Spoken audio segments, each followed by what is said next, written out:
चलिए एक बार फिर सभी का स्वागत है आप ही के न्यू चैनल मास्टिक नमवास्तु में।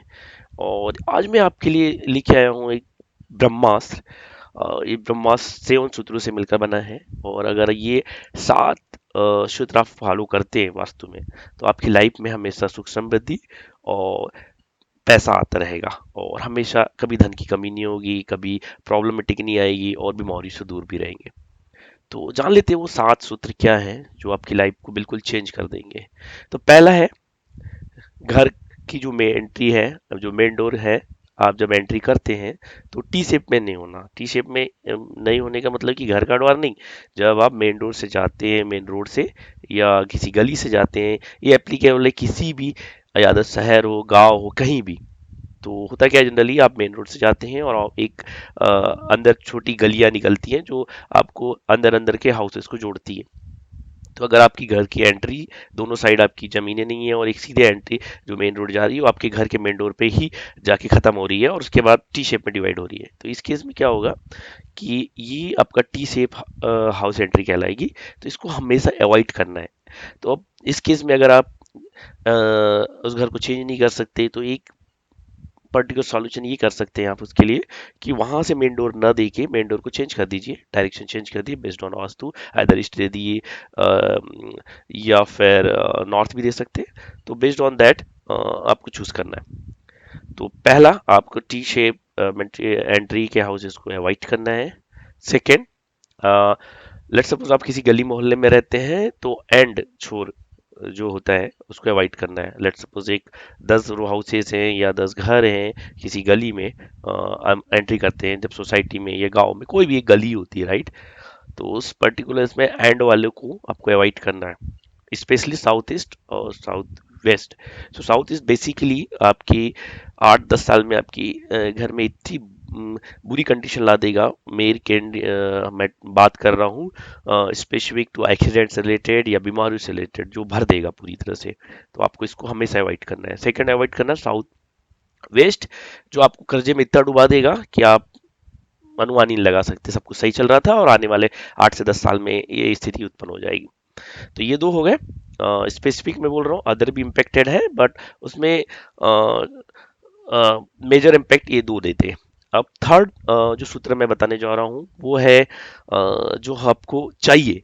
तो बेसिकली नॉर्थ ईस्ट या नॉर्थ या ईस्ट में आप कोशिश कीजिए कि आपका जल का, वाटर का कोई स्रोत हो। Either it may be boring हो सकती है, या फिर अगर आप बोरिंग की व्यवस्था नहीं कर सकते, घर में किसी शहर में रहते हैं वहाँ आपका सेपरेट नहीं हो सकता, तो आप कोशिश कीजिए कि वाटर टैंक वहाँ हो। या वो भी पॉसिबल नहीं है तो आप कोशिश कीजिए वाटर फाउंटेन हो, कुछ तो हो जो वाटर से भरा रहे। थर्ड है साउथ ईस्ट या वेस्ट में किचन होना चाहिए। सो हमेशा ये देखा गया है, बहुत सारे क्वेश्चंस होते हैं कि साउथ किचन किस डायरेक्शन में होगा। या तो सारी चीजें ऐसे नहीं कि सीधे हम जाके बोल दें कि ये डायरेक्शन है फिक्स। आपको सेंटर पॉइंट लेना पड़ेगा, घर वहां से निकालना पड़ेगा कि आपका जो किचन है वो साउथ ईस्ट या वेस्ट में जा रहा है नहीं जा रहा है। और ये बेसिकली अगेन ये आपके घर में लड़ाई झगड़ों का कारक है। ये आपको घर को वाद विवादों से हमेशा भर के रखेगा। आप कितनी भी निकलने की कोशिश करेंगे, but no, it will not help. Remedies भी प्रॉपर काम नहीं करती है। कोई भी रेमेडी लगा के देख लो, कोई कोई भी वास्तुशास्त्री कुछ भी बोले, बट ये शुड बी अवॉइडेड कि नॉर्थ ईस्ट का किचन हो गया उसको अवॉइड करना चाहिए। सो किचन बेसिकली आप ट्राई करिए कि साउथ ईस्ट में हो, या फिर पॉसिबल नहीं है तो वेस्ट में हो।